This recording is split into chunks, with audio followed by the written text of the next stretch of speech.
svoj denar. Tako da sem se, bil sem gastarbajter na svojem prvem potovanju po Nemčiji, sem srečal enega tipa, ki je živel v zahodnem Berlinu. Takrat sta bile še dve Nemčije, ne? In če si bil zahodni Nemec, pa si šel živeti v Berlin, potem ti ni bilo treba Bundeswehr. Se pravi, niti je bilo treba vojsko, ne? In so potem mnogi fanti šli študirati v Berlin, ravno zaradi tega, da so tam vzeli svoje stalno bivališče in če so bili do 27. leta tam, jim ni bilo treba vojsko. No in tega sem srečal, ko smo štopali pač tam po blizu Hofa, če veš, kje je to eno mesto. Vem, sem delal v logistiki. No, vidiš. Skratka, blizu vzhodne Nemčije.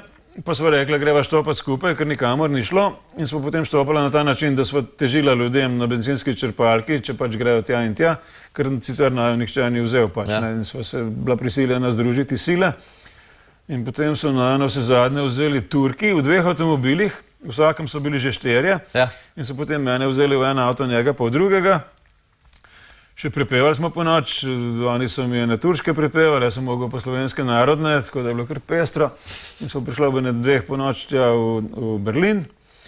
Potem je pa zrihtal po domače povedano službo in sem en teden delal kot gastarbajter, 8 mark na uro, kar je bilo takrat ogromno za naše pojme. Pri nas je dobil na študentskem servisu ene 2 marke mogoče. In sem delal 9 ur, pa še 1 uro plačanega dopusta, sem imel za malico, ne pač, na enem gradbišču. Potem pa še 3 dni na enem drugem gradbišču, tako da sem se nalezel denarja za lep čas. In sem potem imel še dovolj do Londona pa nazaj. Štop, seveda, za avtobus pa ne bi zneslo. Daj mi povej kakšno grozno izkušnjo, ki si jo imel, ali s štopanjem, ali splošno s potovanjem. Dostkrat me vprašajo, če je kdaj kaj nevarno. Najbolj nevarna zgodba se mi je zgodila v Evropi, ne boš verjel, in to v Münchnu. Sem štopal proti domu in sem šel ven iz mesta, že precej, bile so še ulične luči, ampak drugače bilo že precej blizu, je bila že avtocesta. No in sem pač takrat celo leto zunaj spal, ni bilo preveč dežja, tako da se je kar dalo. In sem nekaj časa štopal, potem sem šel pa kar lepo v Grmovje in sem ravno razpletel svojo polivinil, tak 2 metra dolg kos polivinila sem imel, pa spalno vrečo, na kar vidim, da nekdo lomasti skozi Grmovje nazaj proti meni. Bilo je pa tam Grmovje ob cesti, mogoče na pamet rečem, enih 10 metrov globoko, Grmovje tako, kar precej gosto, ne. In tam na sred sem mislil spati, ne.